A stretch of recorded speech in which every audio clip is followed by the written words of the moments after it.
Hello my friends, and from the very beginning let's speak about the Spiderweb Operation 2.0. So yesterday the command of the South Group of the Ukrainian army published this information. Here we have the translation on the top. The defense forces of the southern Ukraine hit locomotive with column of enemy equipment. The enemy's losses amounted to 13 tanks and more than 100 armored and automotive vehicles. I know Ukrainian, so I may confirm this message. They're speaking about more than 100 units being destroyed by the Spiderweb 2.0 operation. The news also appeared in Ukrainian media, powerful blow to Russia as Ukraine smashes locomotive loaded with tanks and vehicles. Also some of the media and military bloggers wrote that the carriage full of Ukrainian drones was actually attached to the same train, and at the proper moment they all took off and hit the same train with the vehicles, demolishing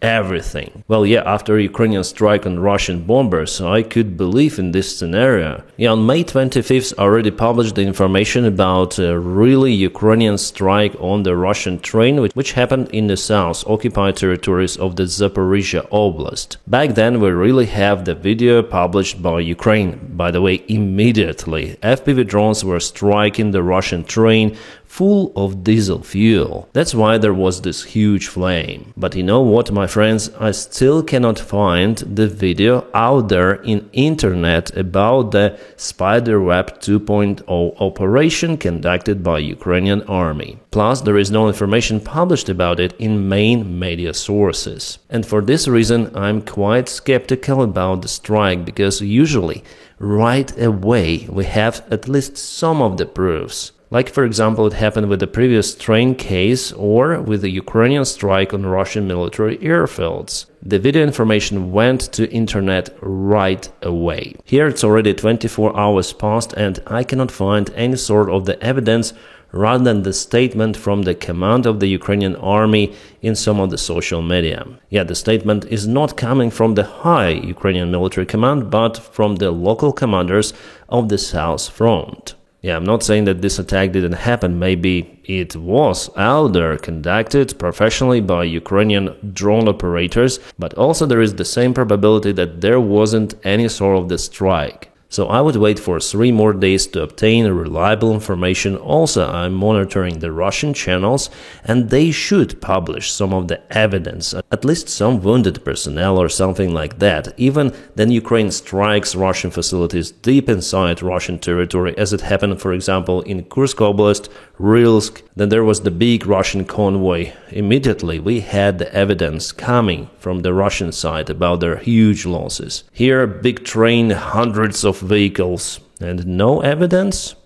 Kind of strange. I'm reviewing this war for already a long time, so I know what I am talking about. Without evidence, I wouldn't believe it. So I want to clarify it here because I get some of the questions. Dennis, what's your opinion about the drone operation or Spiderweb 2.0 operation? Well, I don't have opinion for now without the real evidence of it happening. But what we have are the proofs about the Russian losses because of the Ukrainian strike on the Russian Iskanders, which happened in the Kursk region.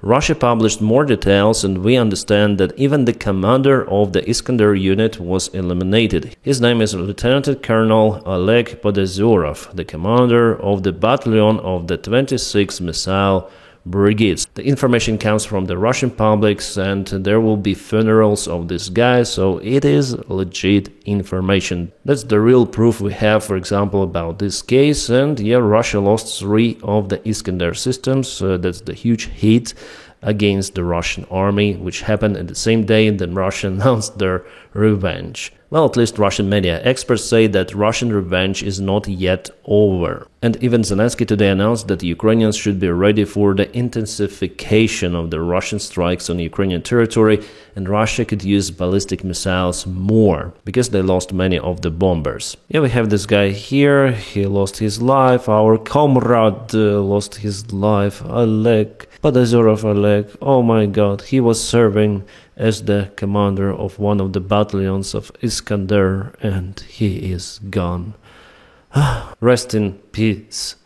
Alec. My friends, if you want to support the job that I do here almost every day, you are very welcome to join me on Patreon. I'll put the link for my Patreon page right in the video description below, or you may support me on membership. Or if you don't have the opportunity to support me financially, you may just press your huge like to this video and also subscribe for the channel, because by doing so, you help YouTube algorithms to carry my video all around different people on this platform, because I want to spread the information of what is happening in Ukraine. Many thanks for helping me. Okay, Russia started to build some of the hangars on their military airfields. The construction works are ongoing in most of the Russian military bases. Yeah, officially Russia cannot do it because there is the agreement between Russia and the United States that bombers of both of the countries should be out of hangars for monitoring purposes. Well, before a few years ago, Russia paused its participation in this agreement, but nevertheless,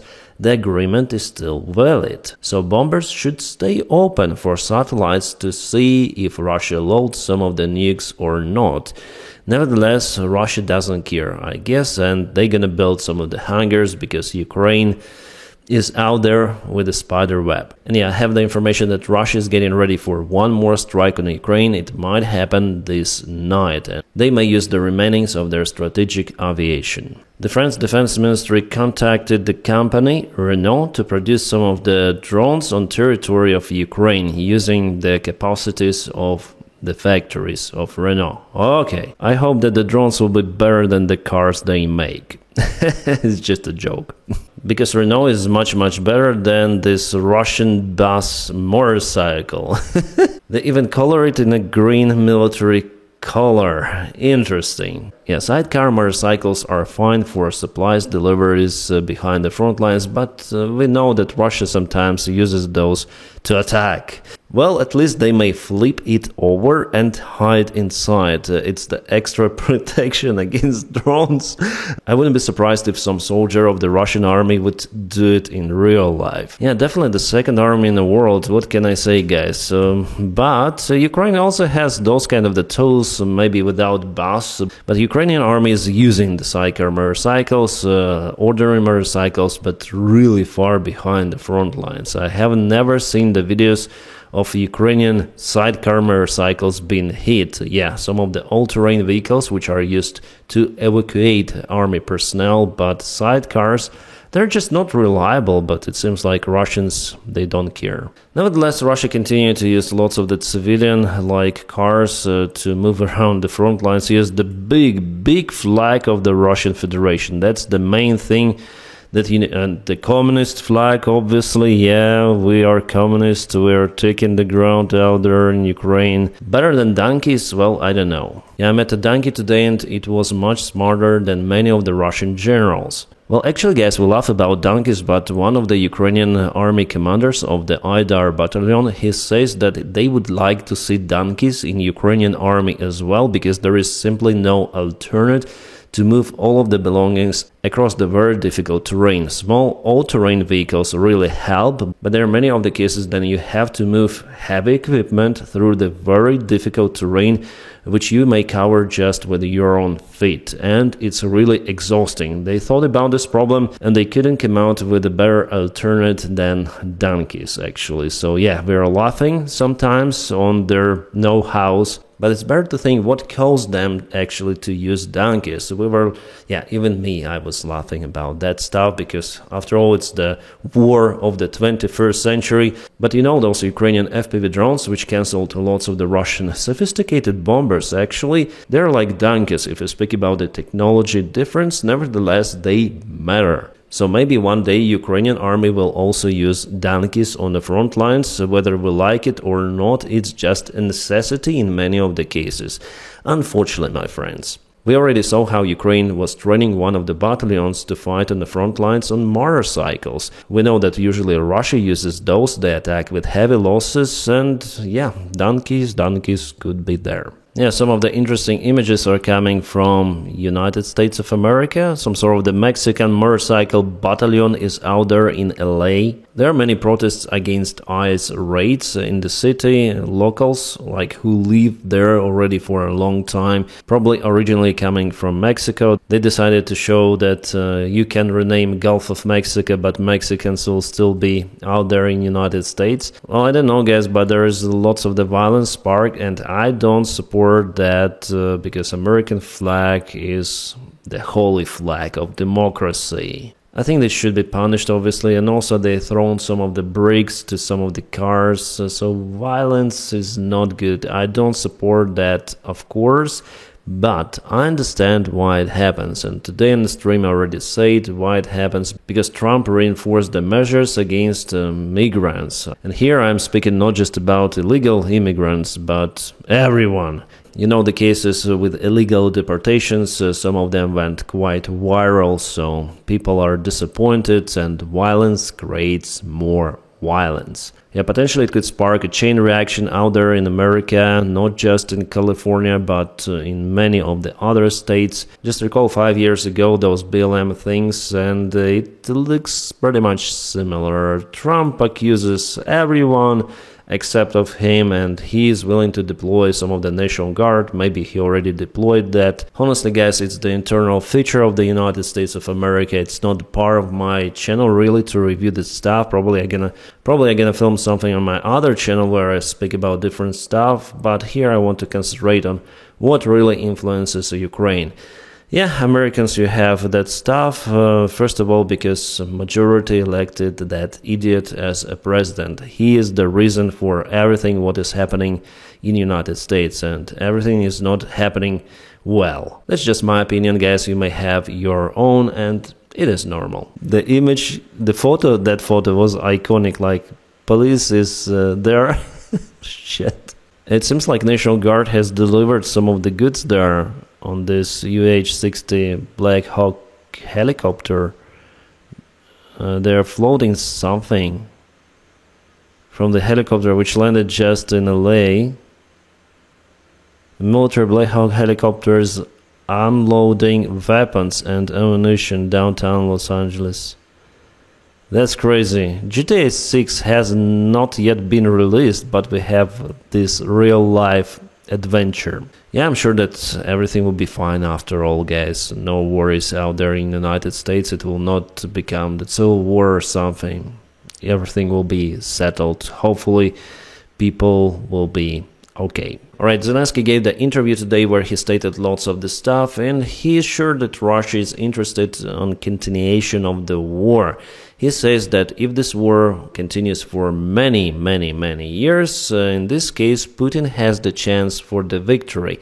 Well, it also depends on Ukrainian military support, but after all, Putin bets on long-term conflict. I wonder if the Russian economy will sustain that, but that's definitely, I think, Putin decided to do. To continue this war, I think at least for a decade. Zelensky also mentioned that it's not about Ukraine, it's about restoring the Soviet Empire, and I 100% agree with that. Putin wants to restore the Soviet Union. Ukraine is just one country on the way. Russia wants to unite, to create the core of the countries, Russia, Belarus, Ukraine, and then Russia plans to use the combined army to slave more and more countries, Central Asian countries and probably Baltic. The next week, Putin is planning a big meeting with his army, militia, and internal security forces, where he probably will explain how he might react on Ukrainian strikes on Russian facilities. Because according to Reuters, even though Russia says that it was the response, like a couple of days ago, then they launched one more strike on Ukraine, but still Russia plans to attack Ukraine even more. So is there some new threat which Putin might proclaim? I don't think so. I think that this meeting will be just for propaganda purposes, because all the decision making is happening behind the curtains. Чисто из-за его возраста, конечно, я извиняюсь. Guys, just yesterday I told you about the religious conflict between one of the priests of the Russian Orthodox Church and Davydov, the commander of the Kadyrov battalion. So Christians versus Muslims, and today Davydov had to apologize. apologized to the Christian priests. It is something new. Yeah, he apologized like this because of his age. I apologized. I shouldn't call him like idiot or something like that. But Kadyrov loses his influence if Abduludinov, who is the representative of Kadyrov force, TikTok, but in general force, he apologized to the Russian Christian priest. Wow. Yeah, if Kadyrov is still the leader of Chechnya in 2026, I would be really surprised. I think he will be gone somewhere. Probably he will even migrate to Middle East Muslim countries, some of those. It's funny, it has never been like that, guys. Kadyrov is really humiliated, and FSB regime doesn't like Kadyrov and his clan, absolutely. Now let's go to the deep state military map source. They have the update in Lochna. There Russia moved just a little towards Yunakivka, and the fight is ongoing already on territory of this village. It's kind of important village, I may say, and it might give Russia to advance further to cut this road. And they're not far away actually from Sumy, but Russia is still out of the resources to attack and take Sumy under control. So for the summer campaign, it's not the target for Russian army for sure. They are concentrating their main forces in the east. After all, they just now press in Sumy, and they have the problem here in Totkina. According to the deep state military map, Ukrainian army is still kind of far away, but according to my information, Ukraine already cut the only supply line for the Russian 56 regiment. The situation for them is very terrible in Totkina.